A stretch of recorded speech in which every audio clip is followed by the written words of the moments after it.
दोस्तों नमस्कार। हम आज आप लोगों के समक्ष गुलाम की सीख नामक एक कहानी लेकर प्रस्तुत हुए हैं। कहानी इस तरह से है। दास प्रथा के दिनों में एक मालिक के पास अनेकों गुलाम हुआ करते थे। उन्हीं में से एक था लुकमान। लुकमान था तो सिर्फ एक गुलाम, लेकिन वह बड़ा ही चतुर और बुद्धिमान था।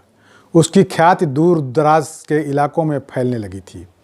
एक दिन इस बात की खबर उसके मालिक को लगी। मालिक ने लुकमान को बुलाया और कहा, सुनते हैं कि तुम बहुत बुद्धिमान हो। मैं तुम्हारी बुद्धिमानी की परीक्षा लेना चाहता हूँ। अगर तुम इम्तहान में पास हो गए तो मैं तुम्हें गुलामी से छुट्टी दे दूँगा। अच्छा जाओ, एक मरे हुए बकरे को काटो और उसका जो हिस्सा बढ़िया हो उसे ले आओ। लुकमान ने आदेश का पालन किया और मरे हुए बकरे की जीभ लाकर मालिक के सामने रख दी। कारण पूछने पर कि जीभ ही क्यों लाया, लुकमान ने कहा, अगर शरीर में जीभ अच्छी हो तो सब कुछ अच्छा ही अच्छा होता है।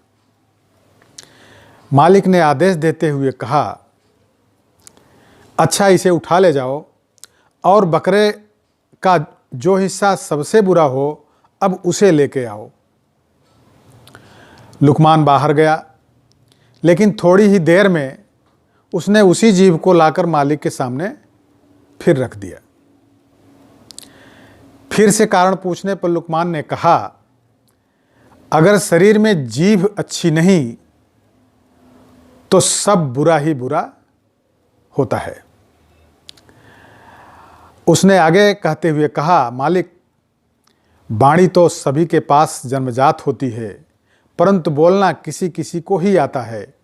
क्या बोलें, कैसे शब्द बोलें, कब बोलें, इस कला को बहुत ही कम लोग जानते हैं। इस बात से प्रेम झरता है, एक बात से प्रेम झरता है तो दूसरी बात से झगड़ा होता है। कड़वी बातों ने संसार में न जाने कितने झगड़े पैदा किए हैं। इस जीभ ने दुनिया में बड़े बड़े कहर ढाए हैं। जीभ 3 इंच का वो हथियार है जिससे कोई 6 फीट के आदमी को भी मार सकता है, तो कोई मरते हुए इंसान में भी प्राण फूंक सकता है। संसार के सभी प्राणियों में वाणी का वरदान मात्र मानव को ही मिला है। उसके सदुपयोग से स्वर्ग पृथ्वी पर उतर सकता है और दुरुपयोग से स्वर्ग भी नरक में परिणत हो सकता है। भारत के विनाशकारी महाभारत का युद्ध वाणी के गलत प्रयोग का ही परिणाम था। मालिक लुकमान की बुद्धिमानी और चतुराई भरी बातों को सुनकर बहुत खुश हुए। आज उनके गुलाम ने उन्हें एक बहुत बड़ी सीख दी थी और उन्होंने उसे आज़ाद कर दिया। मित्रों, मधुर वाणी एक वरदान है जो हमें लोकप्रिय बनाती है, वहीं कर्कश या तीखी बोली हमें अपजस दिलाती है और हमारी प्रतिष्ठा को भी कम करती है। आपकी वाणी कैसी है? यदि वो तीखी है या सामान्य भी है तो उसे मीठा बनाने का प्रयास कीजिए। आपकी वाणी आपके व्यक्तित्व का प्रतिबिंब है।